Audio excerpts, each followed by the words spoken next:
Hey,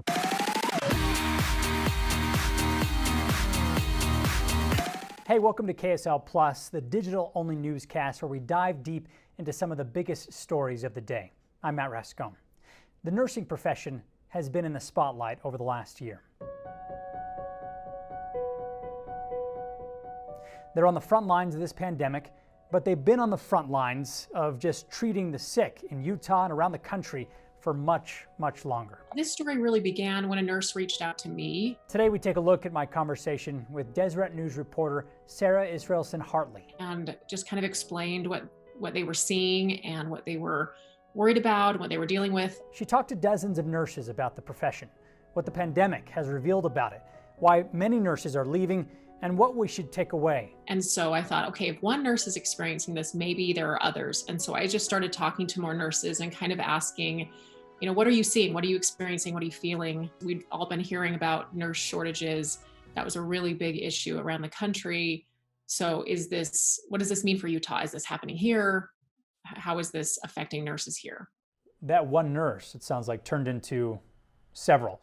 So I talked with, as I said in the article, 35 nurses. I also connected with some that weren't comfortable even having an anonymous interview. So I talked with a lot of nurses, trying to find them in different ways, reaching out through social media, talking with friends of friends of friends, nurses who would refer other nurses to me, just trying to get a sense for what was going on in as many different locations, in many different hospitals, as many different healthcare systems, just trying to really understand what's going on and trying to also understand what was going on for ICU nurses specifically.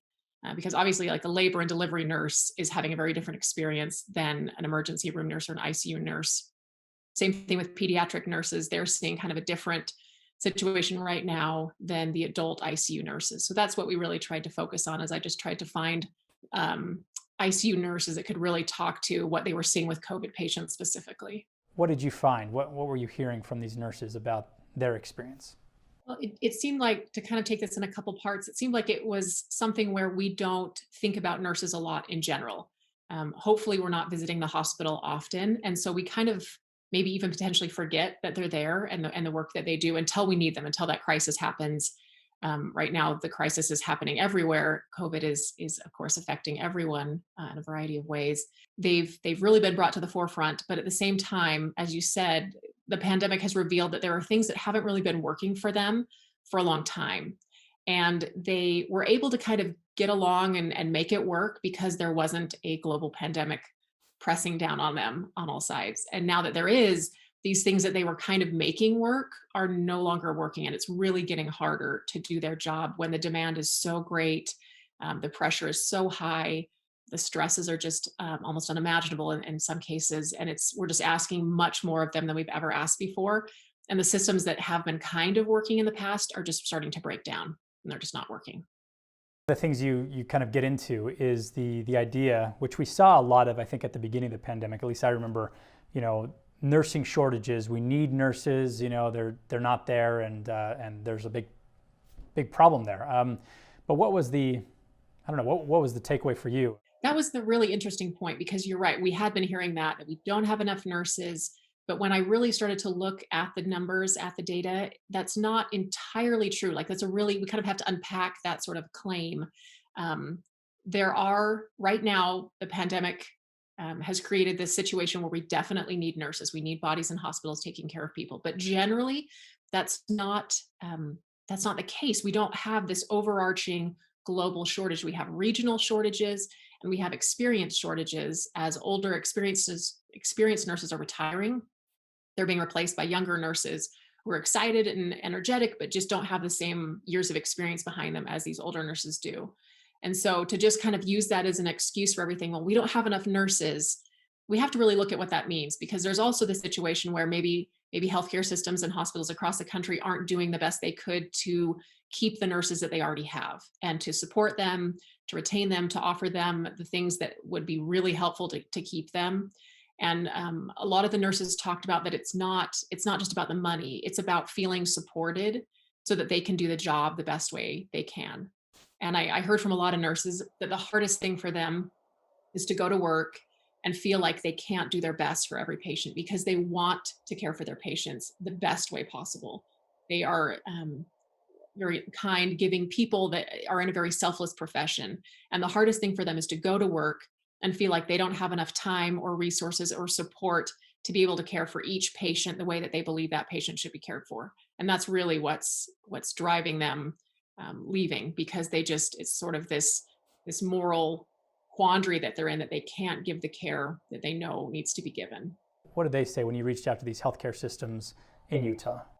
There's a lot of hesitancy to talk about specifics. I couldn't get hospital systems to really talk about salaries or things like that. One system told us the number of nurses that were leaving; others wouldn't really confirm that. We have a lot of nurses that are maybe transferring between healthcare systems, trying to find maybe a better schedule, hopefully better support. There's also a lot of nurses right now that are leaving to take traveling nurse positions, just because the pay is so much greater right now. The need is very high. And so they can make significantly more as a travel nurse than they could staying in their original healthcare system in their hospital. So they are, not all of them leave the state. Some, again, are transferring between systems. Some are retiring early. Some are going back to school. But a lot are leaving for these lucrative traveling positions. Yeah, I have a relative in Texas actually that did just that. They were working, I think for the first 6 months, and they thought, what am I doing? I could be making so much more, doing this other job. I don't know. That seems like I think the example that you gave in one of the nurses you talked to in your story, it was like, something like 4 times as much as what they were making, and so they decided, what the heck? Let me go do this. Well, why is that? What's this coming from? Why can't that, I guess, even out the playing field a little bit? Yeah, the traveling agencies that are hiring these nurses are hiring trained ICU nurses. So they already know basically what they're going to get. They're going to get a very experienced nurse who can come into a situation and just immediately start working. So unlike hiring a brand new nurse that would need some training and onboarding and sort of walking through the process, these ICU nurses that are hired as travelers know exactly what they're doing. And many of them have done this before. They've traveled before. So they're used to going into a new hospital, sort of learning the charting system, figuring out, kind of on the fly how things work. And so that's the appeal, is that you're pulling in someone who's already very experienced. And because of that, they can command a higher wage. And so as we see in places like California and in Arizona and New York, places that were hit really hard initially, there weren't enough bodies to care for people. And so hospitals, healthcare systems needed to bring in these experts as soon as they could to just get the care to patients that they needed.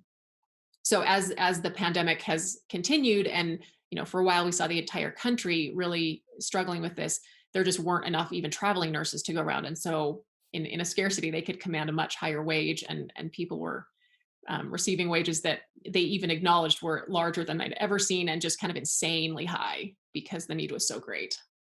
Yeah.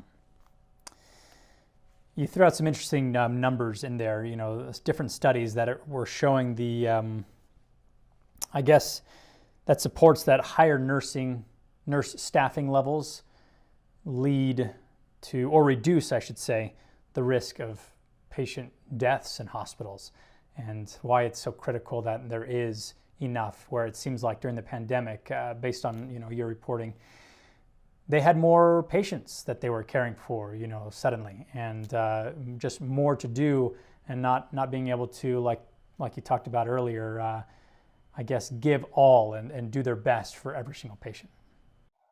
Yeah, and what's interesting that they told me with these COVID patients is that they were hooked up to so many machines.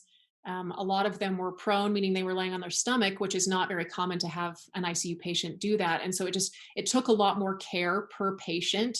And so when you're an ICU nurse, and if you generally would have 1, maybe 2 patients, now all of a sudden you have 2 or 3, and they each have higher needs, and are much sicker than you've seen before. There's just, you physically can't be in 3 rooms at a time. There was also the issue of needing to kind of get the proper gear on to keep the nurses safe, and changing that from room to room so you're not cross-contaminating. And there's just a lot of things that had to be done that were maybe not common in other sorts of just winter flu seasons or things. And so nurses just did not have the time, and they were just running ragged and trying to get to everyone they could. And then they would also have colleagues that would get sick, and then they're out, and then they're down people. And so it's just kind of this cycle that feeds on each other, that feeds on itself as it gets worse and worse, that there's just, you're your staffing levels are low to begin with. The care that's required is significantly more intensive and takes more time. And not to mention sort of the emotional, psychological impact of this, of these nurses can't really go home and sort of debrief and forget and go out with their friends or their family. They're trying to quarantine and stay safe. And so it's a really sort of tough mix for them to be dealing with. Yeah, I think he called it frontline fatigue, and we've done, even on this show, just the like the U of U, they had a study, talking about how many of nurses are really experiencing what they called burnout, and just several mental health struggles during the pandemic, and it's taken its toll. It sounds like, and has led to people. I mean, were you finding that people are actually leaving to like for other careers, or something that's just a little less intense, but also in the medical field? Is that something you heard about at all? Yeah, a lot of nurses told me that they were going to be leaving bedside nursing. It was just that this had kind of broken them. And whether, some were newer nurses and this was maybe more than they had signed up for, others were very experienced nurses and just thought like this is too much right now. It's just sort of taken this mental toll on me, and I need time to recover. And maybe some will come back, maybe some will take a break and return. Others have stayed in the medical field. They're working in different parts of the hospital. They're, kind of getting out of the immediate bedside care. A lot of them feel like this is what they want to do forever. And this is just a really big challenge, and they'll work through it, and they hope things, get better. They hope the pandemic sort of opens people's eyes to what nurses deal with and have been dealing with. So there's a range for sure of opinions and decisions to be made, but all of the nurses that I talked with were tired. They were burned out to some degree. They were just sort of emotionally and psychologically really, really tired. And a part that didn't necessarily come out in the story too strongly is that in the initial phases of the pandemic, when there was so much concern and discussion about how masks were to be used or whether they should be worn or not, nurses said they often felt like they were battling a pandemic and the public, that it was sort of these two different fronts, that you had people sort of arguing over whether this was real, whether the pandemic was sort of a hoax. And here they are going to work every day, dealing with patients that are sicker than they've ever seen, not being able to see their loved ones or friends. They're mentally exhausted. And then to have the public kind of call into question what they're doing and if this is even real. So especially toward the front end of the pandemic, a lot of nurses said that was really hard, of sort of feeling like they were fighting with the public too.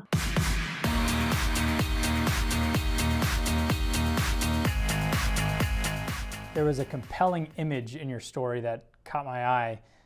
It was the thank you sign that, from what I understand, you correct me if I'm wrong, but it was the healthcare provider, the hospital, who put in maybe the break room, just this thank you sign, just as a, thank you for all you're doing. But what was interesting was all of the notes that anonymous nurses and others had written on that sign. Yeah, it was a nurse said that this had happened in their hospital, and the sign had been hung up, and a goodwill sort of attempt to say thank you, much like signs, the billboards that you mentioned, or lawn care signs that were put in nurses' lawns to say, thank you, healthcare heroes. And on some level, nurses appreciated that, but on the other level, that isn't really what they wanted. They wanted the support. They wanted to have, more staff. They wanted to not be working overtime and continually called in for shifts. And so it's just this sense of, you can say thank you, but we'd really like more. That's not really what we need right now. We need people, we need bodies, we need more help.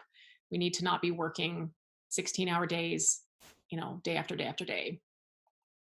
What did you find, or what were you hearing just from these nurses about the solution to this? Like, how do we, because you mentioned in there, that Utah has a pretty good number of nurses who are graduating in the state. That's kind of been on the rise, it sounds like, for the last few years, where people are still getting into the field. But you wonder if this is going to, change that for any young people who had thought to get into the business or the industry. And what did you hear about, I don't know, ways to the antidote, the fix here, the solution? Yeah, and that's a good question. And I'm sure there are lots of different ways to approach it. And I don't pretend to have all of those answers. I think kind of in two different parts. You mentioned the new graduates. I think a lot of nurses um, talked about the importance of training these new nurses, of making sure that they get the training and the mentorship that they need so that they feel confident going forward and working in bedside care, and that they are able to learn from these experienced nurses, and not just be kind of thrown into situations. Obviously, the pandemic is sort of a unique situation that, hopefully won't happen every year. But just to make sure that they get the training they need so they feel confident and supported, so that it doesn't come, a year down the road and they're thinking, I made the wrong choice. And then sort of the other side of that coin is to make sure that the nurses that the hospitals and healthcare systems already have employed feel like their voices matter, feel like their voices can be heard. Um, I mentioned in the article that there are, credentialing organizations that work with hospitals who are working toward making nurses a really valuable part of the organization, and making sure that they are involved in decisions, that their voices are heard. And so, that could be a solution for some healthcare systems, is to work toward that. Just to make sure that there's an acknowledgement that the people on the front line really feel like they are being listened to, and that their concerns are validated. Even if it's something where the salaries can't immediately be boosted for everyone, just sort of small indications or small steps that there's a desire to listen to them. Maybe it's a small raise for everyone, or maybe it's just more sort of communication, just a willingness to listen and have it be not just a token conversation, not just sort of, we're going to hear you once and then we're never going to talk to you again. But I think just sort of creating channels where nurses feel like their concerns can be heard and validated and really dealt with, I think might be a good step forward. And what were some of your, just from the reporter perspective, what did you take away from talking to all of these nurses? What impact did the covering this story have on you? I think initially I felt like I should never complain about anything during quarantine again, because I've been hunkered down at home, making phone calls from my couch for the last year, and I haven't been out and needed to be out and work in a situation like that. So just sort of an extreme level of gratitude for their willingness to be there and to stick it out even when it's really tough. Um, and then also just sort of a sense of trying to be aware of people, I think kind of on a personal level, people that I maybe don't see a lot, to think of the people that are doing the hard work behind the scenes that I might take for granted, the mail carriers and the people that stock the shelves at grocery stores, and the people that are driving across the country with FedEx packages and Amazon packages. I mean, just people that kept the country going, that maybe kind of were out of the limelight, and that pandemic brought more attention to, because they were still needing to do their jobs, and they did them really valiantly.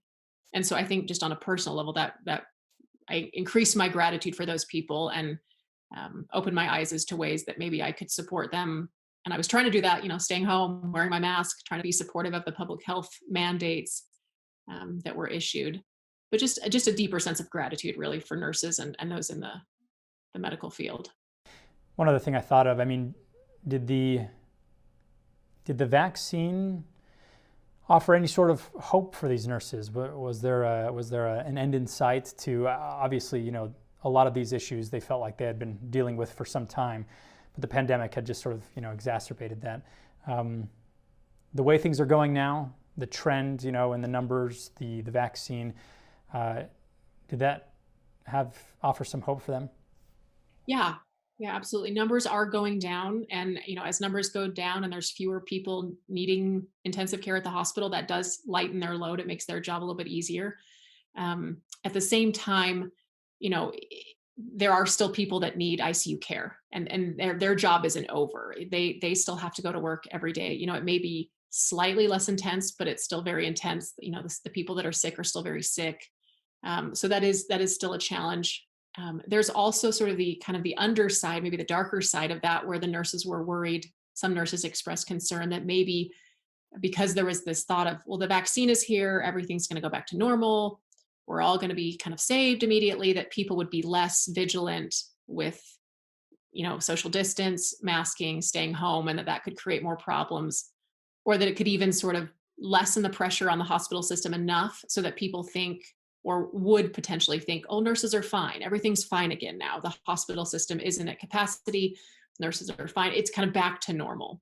And I think there was that potential fear that this could, now that the major sort of crisis has passed, as some might see it, that everything is fine again. And we don't have to worry about nurses because now that we've got the vaccine, we're good.